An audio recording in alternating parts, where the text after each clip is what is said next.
Pronti? 1, 2, 3.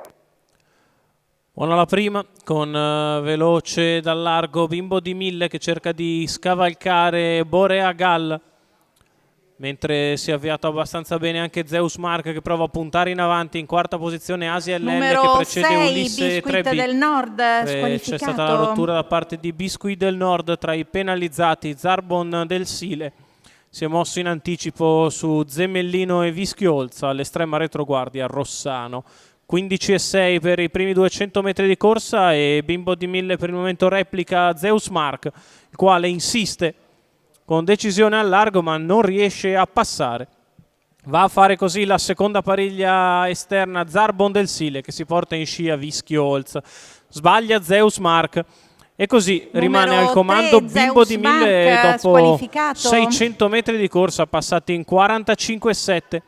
Bimbo di Mille all'avanguardia, Borea Gall nella sua scia a precedere Asia LL, si ritrova così allo scoperto Zarbon del Sile che offre una scia a Vischiolz, poi ancora Zemellino.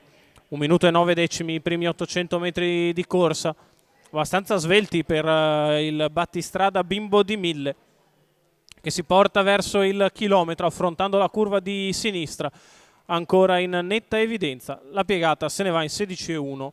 1,17 il primo chilometro. Ultimo passaggio davanti alle tribune, Bimbo di Mille in vantaggio, Zarbon del Sile di fuori, Vischiolz che si muove in terza ruota a un giro dalla fine.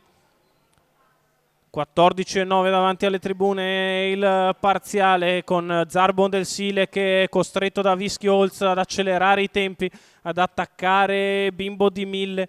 Vischiolz sempre in terza ruota, allo steccato c'è Borea Gall che precede Asia LL, la piegata di destra in 15,3, insiste Vischiolz nell'offensiva, passa su Zarbon del Sile, si porta anche su Bimbo di Mille, il quale prova una strenua difesa allo steccato. Sulla retta opposta alle tribune è passato Vischiolz, il miglio in 2,2,4, cerca di allontanarsi da Borea Gall, la quale scavalca Bimbo di Mille, si mette in caccia del leader che ha un paio di lunghezze di margine guadagnate con il parziale della retta opposta alle tribune. Vischiolz in vantaggio, Borea Gall che prova ad andarlo a riprendere. 15,3 la piegata conclusiva, Vischiolz che deve difendersi dal tentativo strenuo di Borea Gall. Vischiolz che però ha margine che ormai è incolmabile. Vischiolz e Filippo Monti che vincono ancora, sempre in giornata di Gran Premio. Al secondo è Borea Gall, al terzo Asia LL. 37 a chiudere. 1,17,2 preso sulla testa, un secondino in meno per lui, ancora una volta a segno per la 20ª volta in carriera. Vischiolz, Filippo Monti che è guidatore proprietario insieme ad Augusto Borghetti che è l'allenatore del 9 anni da Equinox B.